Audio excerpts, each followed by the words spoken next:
Bueno, vamos a continuar. Estamos en la ley de Faraday, ¿verdad? Bien.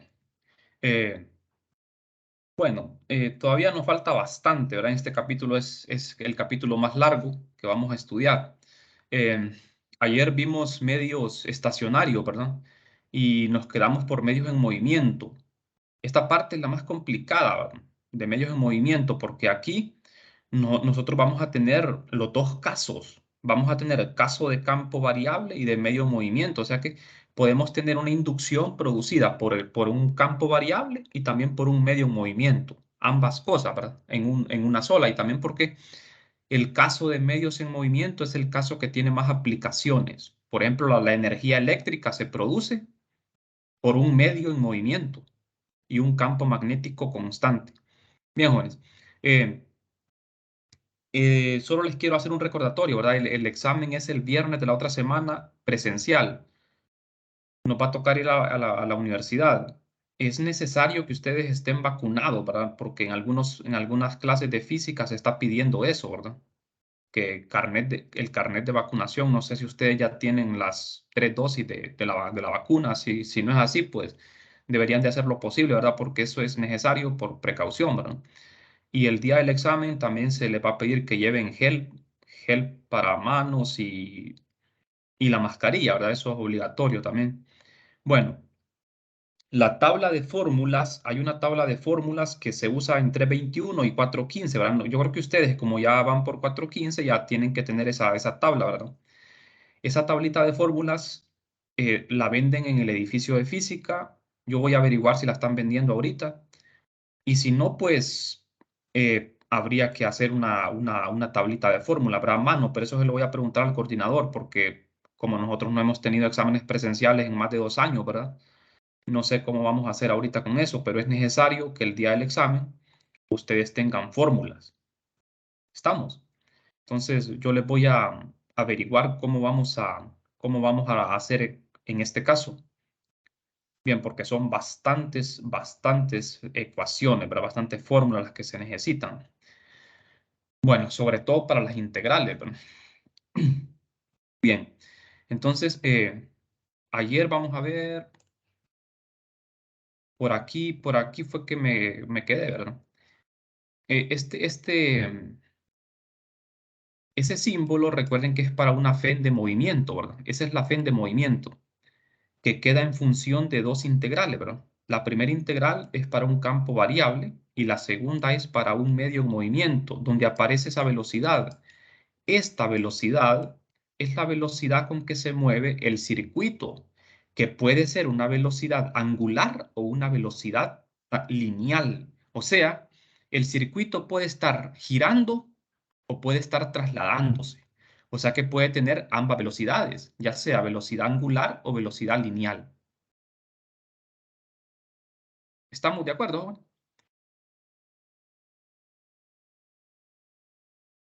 Bien, entonces, vamos a ver. Eh, Haciendo un poco de cálculos acá, llegamos a esto, miren. Podemos igualar los integrandos de las dos integrales del lado izquierdo y lado derecho. Y tenemos esto.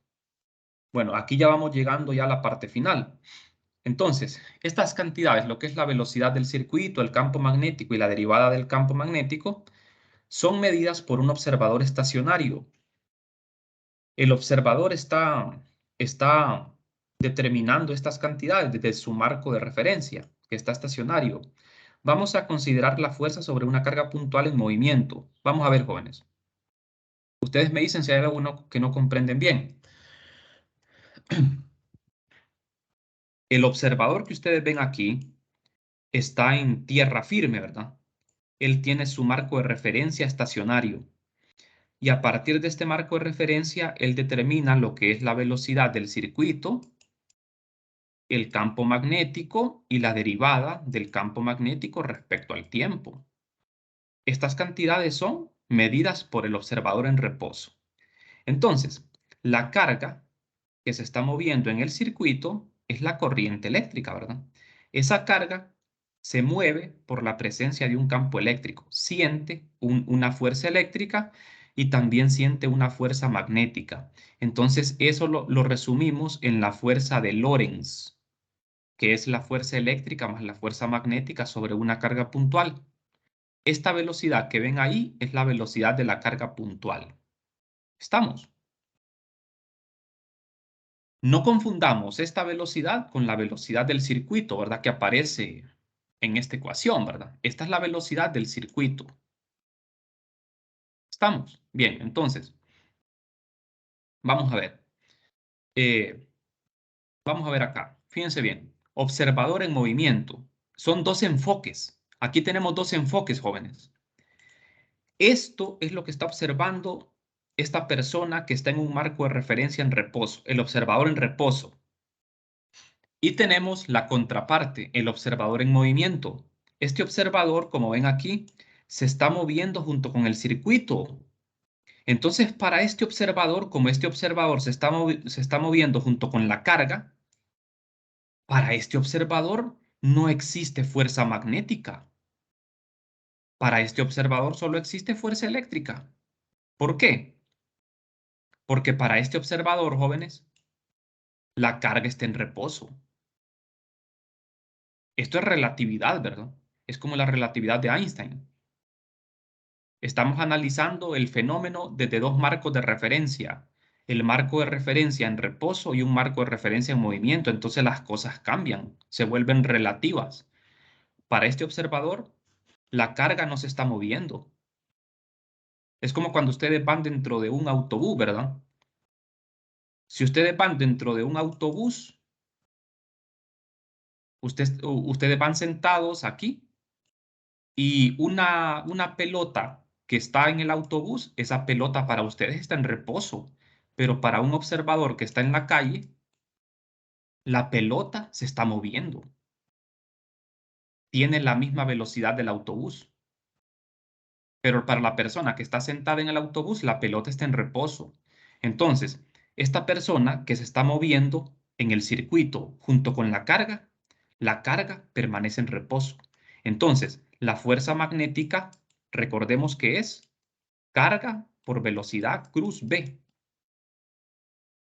Si la velocidad de la carga, para este observador, la carga no se mueve, su velocidad es cero. Entonces, la fuerza magnética es cero. ¿Estamos de acuerdo, jóvenes? O sea que para el observador en movimiento, la carga solo siente fuerza eléctrica. Y ese campo eléctrico que mide este observador es el campo eléctrico primado, porque es un campo eléctrico de movimiento. ¿Estamos?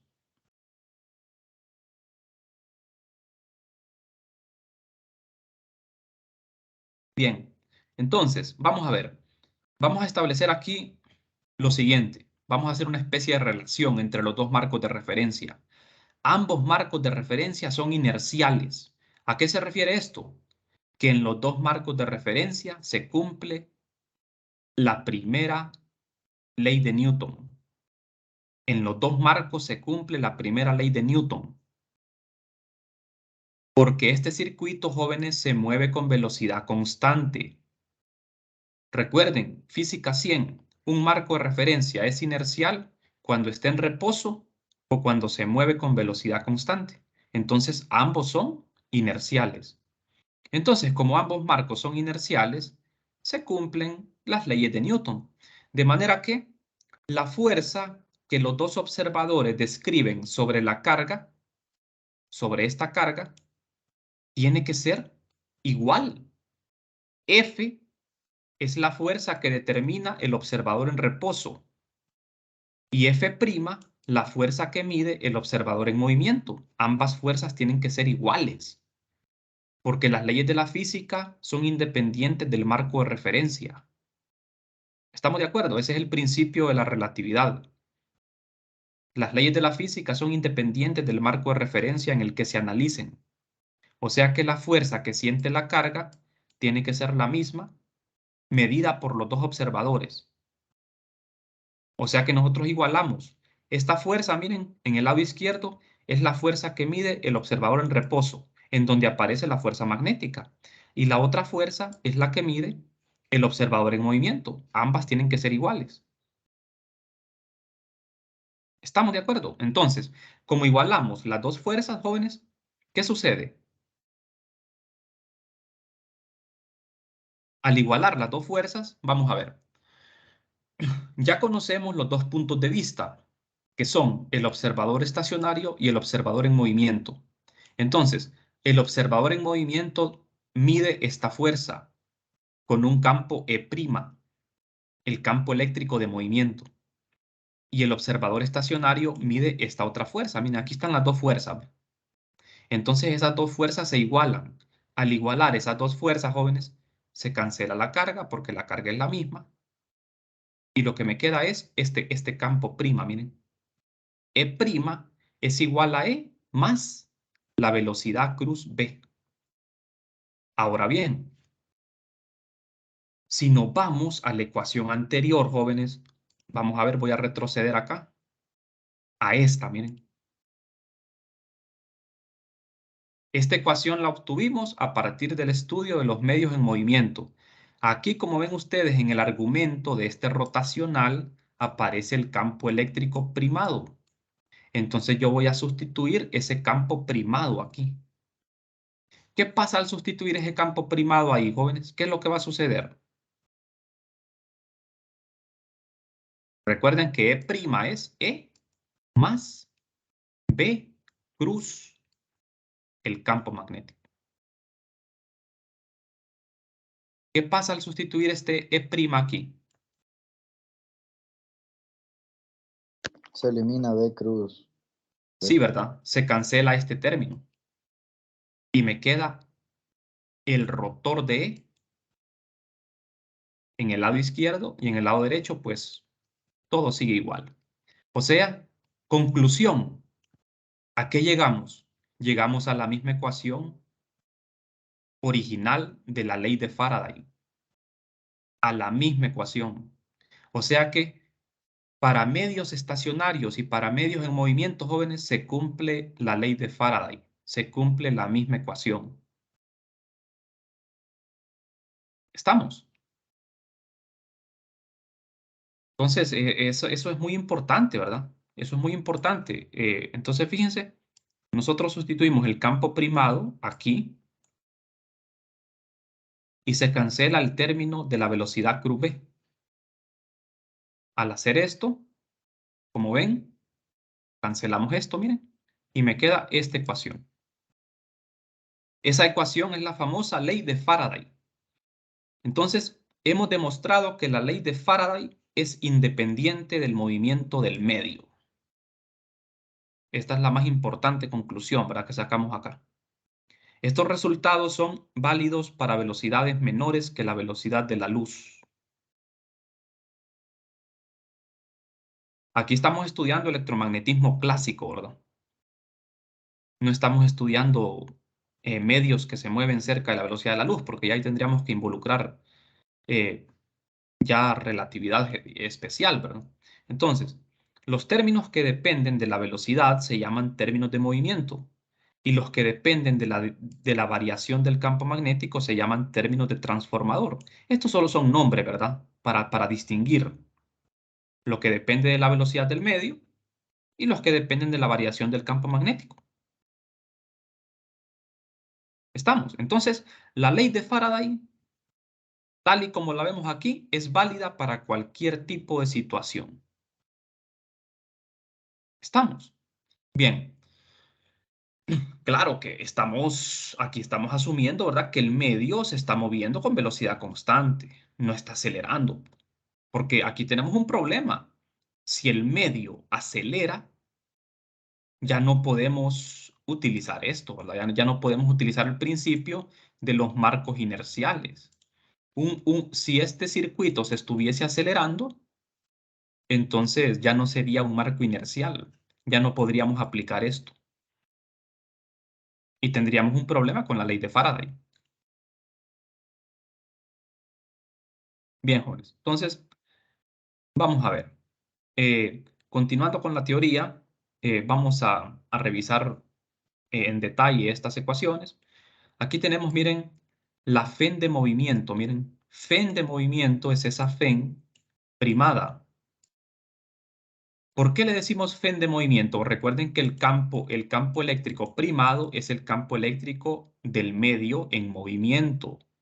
¿Cómo se define el campo eléctrico primado? Como B cruz el campo magnético. Entonces ustedes aquí sustituyen este campo acá, ¿ve? Y tienen esto, mire, esta integral. Esta es la fen de movimiento. O sea que en un problema a mí me pueden decir, bueno, calcule la fen de movimiento. Y aquí tenemos un ejemplo, miren.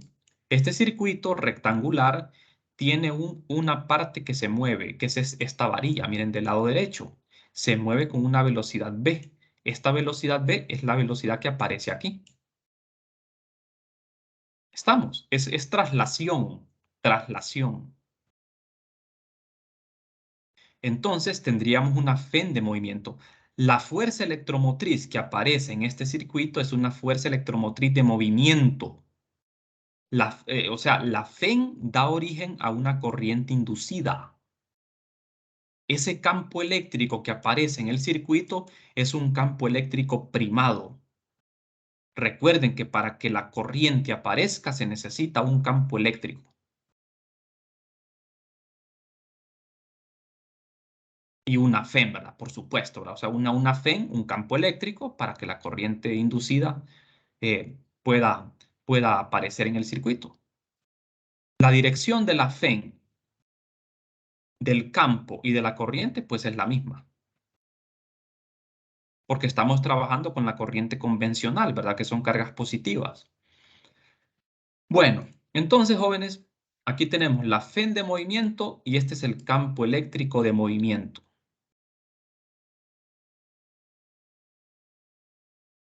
¿De acuerdo? Donde la velocidad es la velocidad del medio. Del medio. Recuerden que no es necesario que se mueva todo el circuito. Solo una parte del circuito es la que se mueve.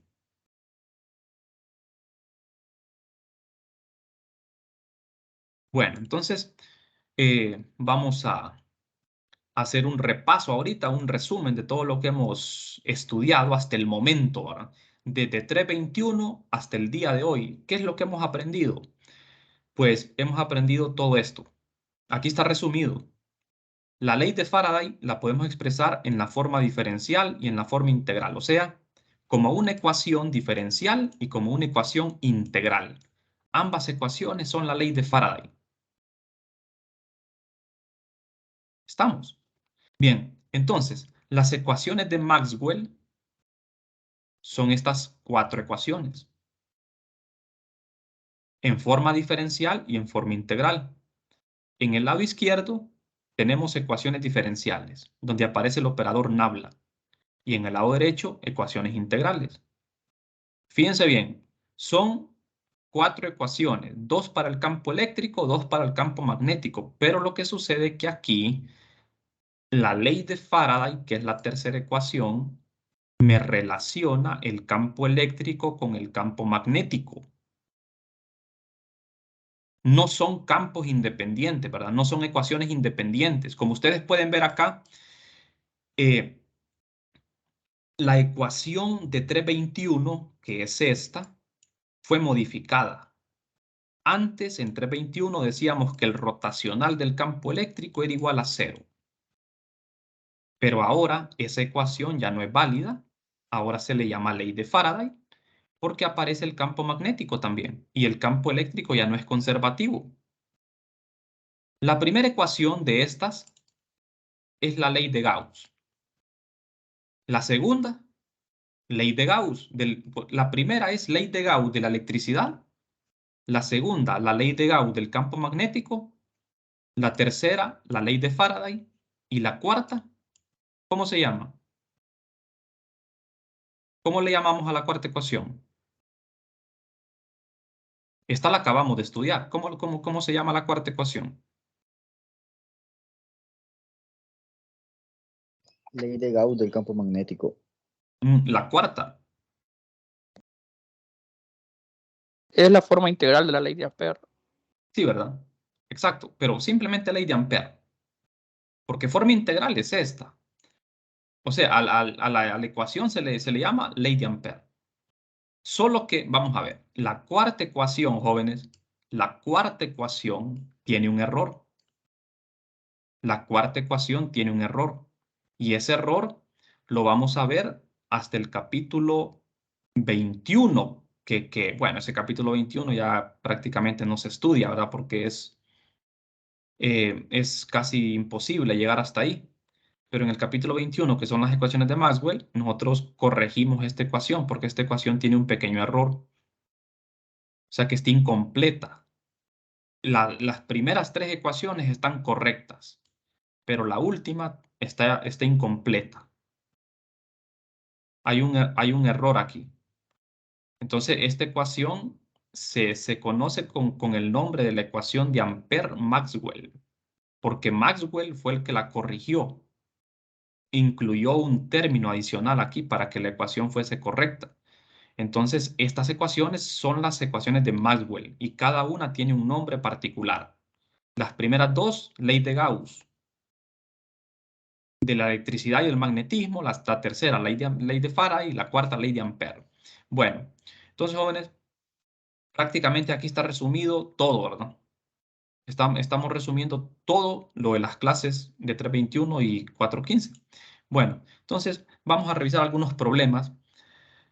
Estos son ejemplos, ¿verdad? Son muy importantes, ¿verdad? Porque estos problemas tienen grandes aplicaciones prácticas, ¿verdad? La primera que vamos a ver es una espira que está fija en una inducción alterna. La inducción magnética, o sea, el campo magnético está variando en el tiempo y la espira, que es el medio, está fijo. O sea que aquí tenemos un medio estacionario y un campo magnético variable. Entonces, en este sistema estacionario que contiene un circuito real, una espira de lados A y B, el eje Z es paralelo al lado A. El plano de la espira forma un ángulo de phi con el plano YZ. Hay una inducción dirigida a lo largo del eje X y es esto, miren, es una inducción variable, está variando en el tiempo. Como ven ustedes, esta inducción depende del tiempo. Así tiene que ser, ¿verdad? Porque nosotros tenemos la derivada en la ley de Faraday, tenemos la derivada del campo magnético respecto al tiempo. O sea que si el campo magnético no depende del tiempo, esto va a ser cero, ¿verdad? Y me quedaría 321 otra vez. Entonces el campo magnético va a depender del tiempo. Es una función coseno, miren. O sea que esa inducción está variando senoidalmente. Por eso dicen que es alterna, se está alternando. ¿Estamos? Bien. Entonces vamos a calcular la FEN inducida. Vamos a calcular la FEN. ¿Cómo se calcula la FEN, jóvenes? Se calcula directamente de la ley de Faraday, haciendo la derivada del flujo respecto al tiempo. O sea que aquí lo que vamos a hacer nosotros es calcular el flujo magnético sobre la espira. Vamos a calcular el flujo y ese flujo lo vamos a derivar respecto al tiempo y eso me da la FEN. ¿Estamos? Vamos a integrar en un área. ¿En qué área? En el área encerrada por el circuito.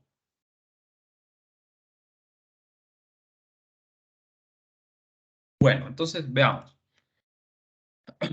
Lo que ocurre aquí es lo siguiente. Miren, esta es la espira. Miren, es una espira rectangular de lados A y B. Y hay un campo magnético que está saliendo de la pantalla. Este campo magnético es variable y la espira se mantiene fija. Entonces, jóvenes, en el problema, que es un problema de libro, la espira no coincide con el plano ZY. Fíjense bien, aquí la espira yo la dibujé en el plano ZY, pero en el libro, como para complicarle un poco más la vida a uno, ponen la espira fuera del plano ZY, a un ángulo phi, con respecto al plano ZY. Entonces, esto solo lo hacen para complicar un poquito más el problema. Entonces aquí, jóvenes, vamos a ver. La inducción magnética va dirigida a lo largo del eje X. Y este vector en verde, n unitario, es un vector perpendicular al plano de la espira, porque recuerden que cuando yo calculo el flujo magnético, el flujo se calcula integrando en un área. Este vector de área es el vector que está definido en el área de la espira. ¿De acuerdo? Es un vector de área que es perpendicular al plano de la espira. Apunta en la dirección de n unitario. Entonces, este ángulo phi entre el campo magnético y el vector normal de la espira, jóvenes, coincide con el ángulo phi que está separado el plano del plano ZY. No sé si me explico, jóvenes, hasta el momento. No sé si captan la idea de lo que vamos a hacer. Sí, Selig, Selig. Bueno, esto es muy importante este tipo de problemas porque recuerden que el generador eléctrico, que es el principio que se utiliza en las centrales eléctricas para generar energía, utiliza este principio, solo que en el generador eléctrico la diferencia es que lo que está girando es la espira. La espira está girando y el campo magnético es constante. Pues aquí la espira está estacionaria y el campo magnético está variando. ¿Estamos? Bien. Entonces, veamos. Eh, Aquí, como ven ustedes, tenemos la espira fija y el campo magnético variable.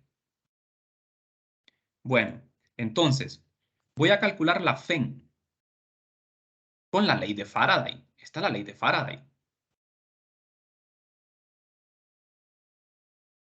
Fíjense, vamos a ver, voy a retroceder acá para que ustedes, vamos a ver.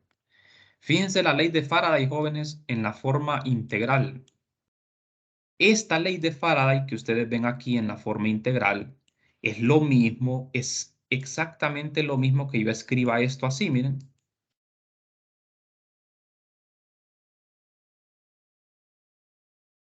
Esta es la ley de Faraday.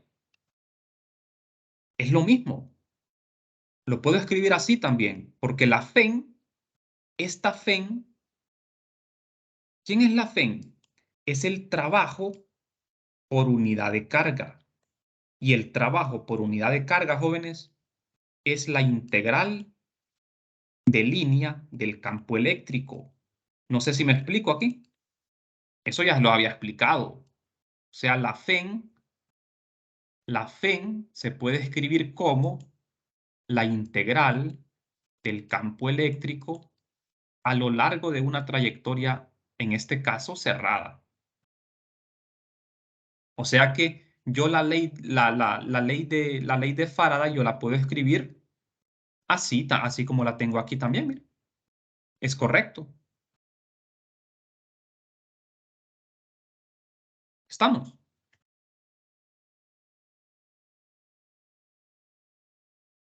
Selig, Selig, listo, listo. Bueno, entonces vamos a ver. Eh, Tengo la FEN inducida, ¿verdad? ¿Qué es esto? Bueno, entonces, de manera que debemos calcular el flujo phi, el flujo magnético, en el área definida por la espira. Bueno, el flujo magnético pues se calcula de esta forma. Recuerden, la superficie definida por esa espira es una superficie abierta, es una superficie rectangular. El campo magnético ya lo conozco. Este es el campo que se va a integrar. Ahora, aquí aparece una frecuencia, miren, la frecuencia angular con que está oscilando el campo magnético, que se define como 2pi por f, donde f es la frecuencia y alfa es el ángulo de fase. Ese ángulo de fase ustedes ya saben a qué se refiere, ¿verdad, jóvenes?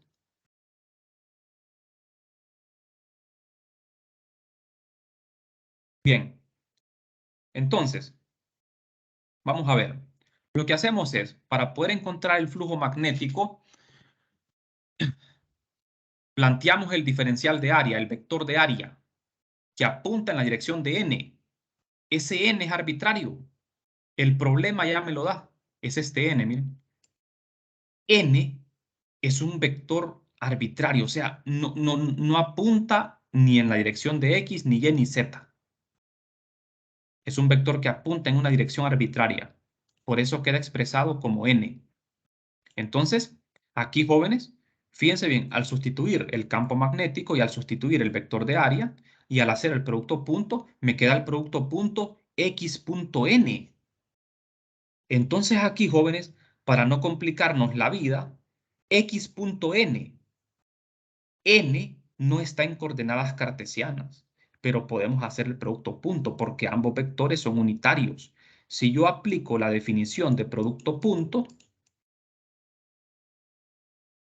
el producto punto se define como la magnitud de A por la magnitud de B por el coseno del ángulo entre ellos.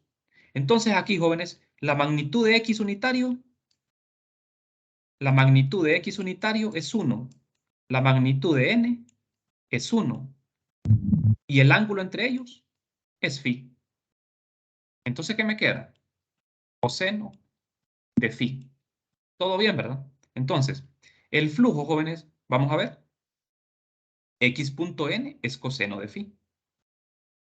No confundan, miren, este ángulo es alfa, este ángulo es phi. Son ángulos diferentes. Entonces, aquí nosotros sacamos del integral todo esto. ¿Por qué? Porque es constante. Y se integra únicamente el área de la espira. Fíjense, el flujo va a quedar en términos del tiempo. Pero la integral se hace sobre el área. Recuerden, jóvenes, que la variable integración depende de las coordenadas de un área. No se integra en el tiempo, lo que se integra es el área. Por eso el campo magnético ahí se saca el integral, porque el campo magnético depende del tiempo. Y en lo que estamos integrando es en la superficie, es un área. Entonces, ¿cuál es el área de un rectángulo? Base por altura. De manera que esta integral, jóvenes, no ocupamos escribirla, simplemente queda planteada. El resultado de esa integral, pues es el área del rectángulo, que es A por B. Entonces, ¿cuál es el flujo? El flujo sería esto, miren. A por B es el área del rectángulo. Y ya tenemos el flujo. El flujo me quedó en función del tiempo. Entonces, ahora simplemente lo que voy a hacer yo es derivar el flujo respecto al tiempo. La derivada del flujo respecto al tiempo me da la FEN. Entonces, al derivar aquí, usamos la regla de la cadena. Se deriva únicamente este coseno porque es el término que involucra el tiempo. Y me queda el seno de WT más alfa. Y la derivada del argumento que es W. Esta es la variación del flujo. Entonces, jóvenes, usamos la ley de Faraday. Sustituimos. La FEN es igual a la derivada del flujo respecto al tiempo. Recuerden que el signo menos aquí es de la ley de Faraday. Aquí no tomamos el signo menos, miren. Entonces acá hay que sustituir con el signo menos y menos por menos da más. Entonces la FEN inducida es esto. Esa FEN inducida quedó en términos del tiempo. Jóvenes, ¿qué significa esto? Si la FEN inducida está en términos del tiempo, tenemos una corriente ¿de qué tipo?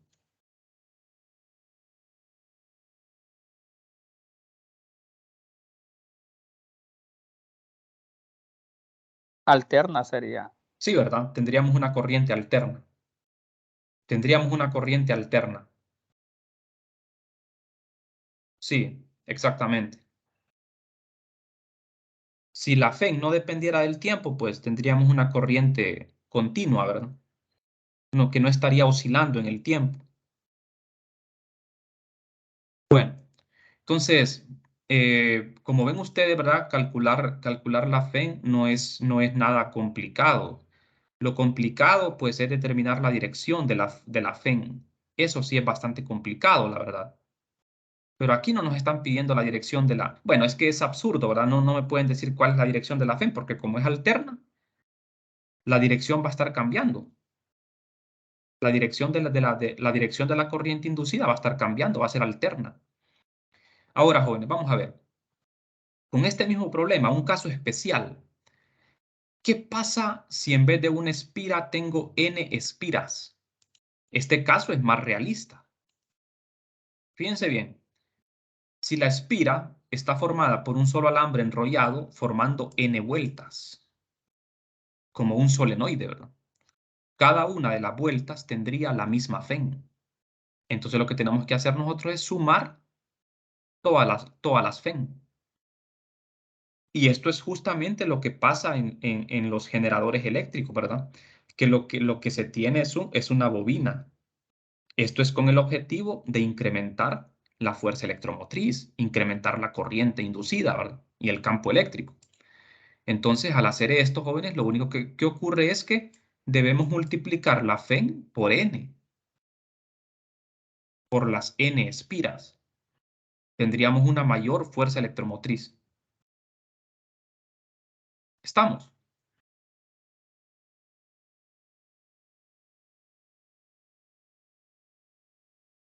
Bien, no sé si tienen alguna pregunta.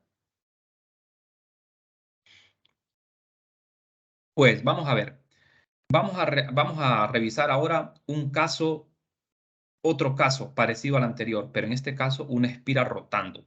Y este problema pues es más importante todavía porque este es el principio de funcionamiento de los generadores eléctricos. Este es el principio de generación de energía eléctrica.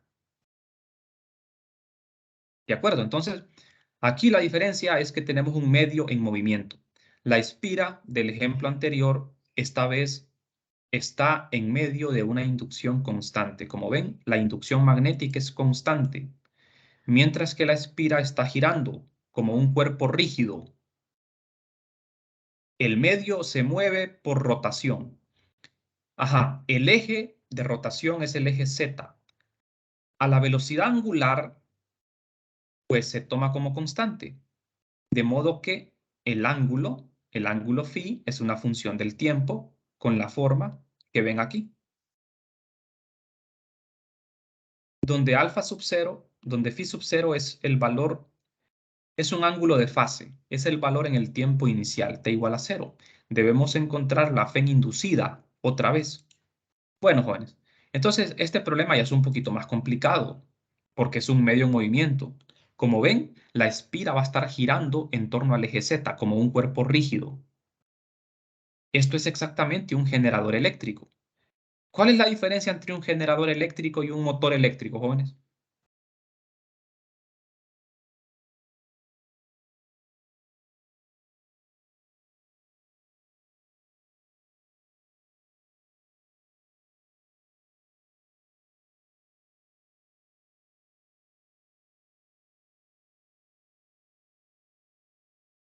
¿Cuál es la diferencia entre generador y motor eléctrico?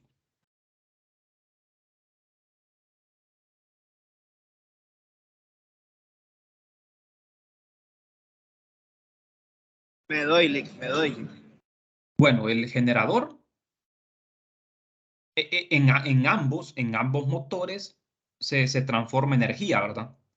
Pero en un generador eléctrico se convierte energía mecánica en energía eléctrica y en un motor al revés, se convierte energía eléctrica en mecánica. Esa es la diferencia. ¿Estamos?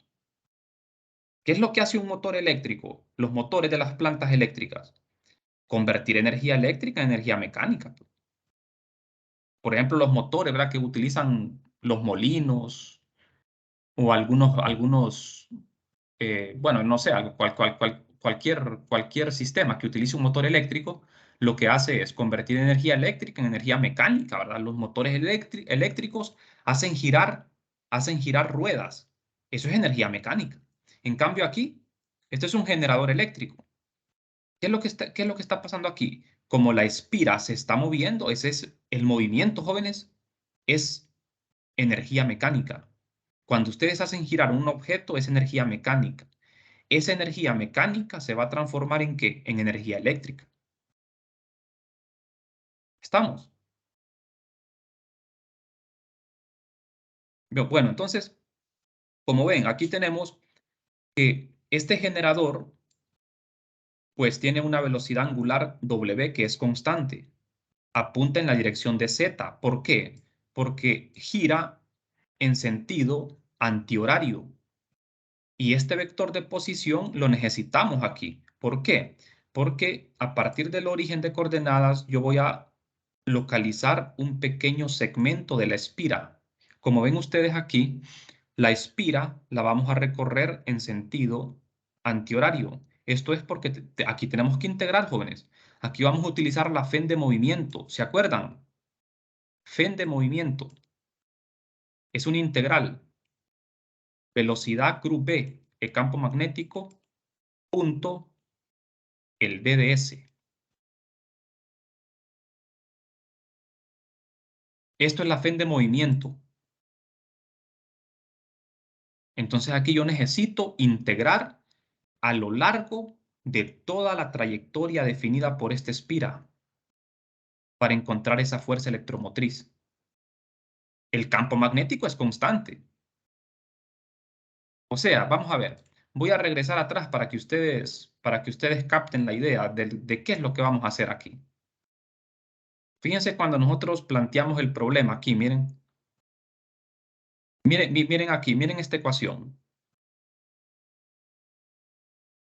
La espira se está moviendo. La velocidad V aquí es la velocidad de la espira, nada más que es una velocidad angular. Es una velocidad angular, no es una velocidad lineal. Pero ¿cuál es la relación, jóvenes, entre velocidad angular y lineal? La velocidad angular es igual a V cruz R. O al revés, aquí lo tengo al revés. Aquí lo tengo al revés, es al revés.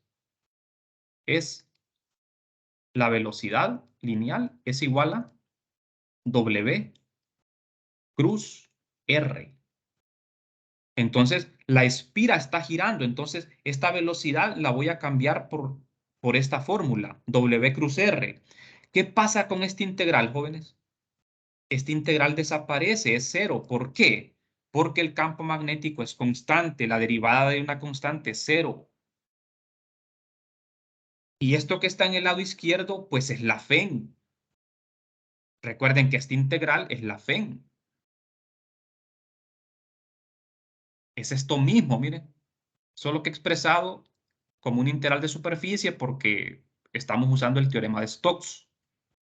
No sé si me explico, jóvenes.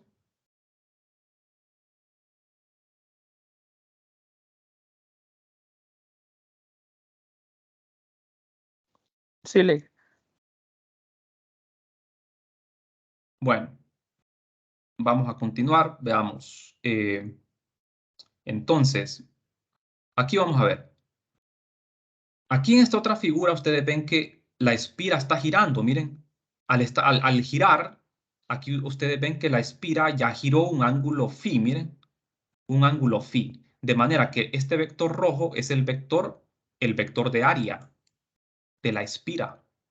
Y este V, pues es el campo magnético, pero es constante. Y este vector, pues es la velocidad angular, ¿verdad?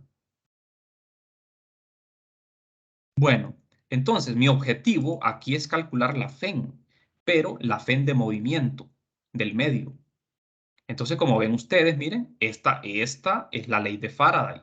Solo que aquí el campo magnético, como es constante, este integral desaparece. Y me queda este integral. Entonces, jóvenes, aquí tenemos dos maneras de calcular la FEN. De la forma general, que es esta. Esta ecuación, miren, esta ecuación es válida para cualquier situación, ya sea para medios en movimiento o medios estacionarios. Esta es la ley de Faraday en la forma general. Ahora, esta otra forma es solo válida para medios en movimiento y campos magnéticos constantes. ¿De acuerdo? O sea que ustedes aquí, ustedes deciden si utilizan la ley de Faraday en forma general o utilizan la FEN de movimiento para un caso específico. Pero recuerden que cuando ustedes van a utilizar la FEN de movimiento es porque el campo magnético es constante. ¿Estamos? Y esto que está aquí, este rotacional, no es, bueno, no es rotacional, producto vectorial. Este producto vectorial que está aquí es el campo eléctrico de movimiento. Esta es la velocidad de la espira y este es el campo magnético que está atravesando la espira. ¿Estamos?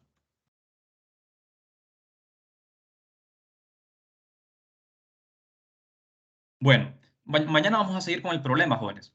Este es un problema muy interesante de aprenderlo muy bien porque recuerden que este es un generador eléctrico. Esta es la forma en que se genera electricidad.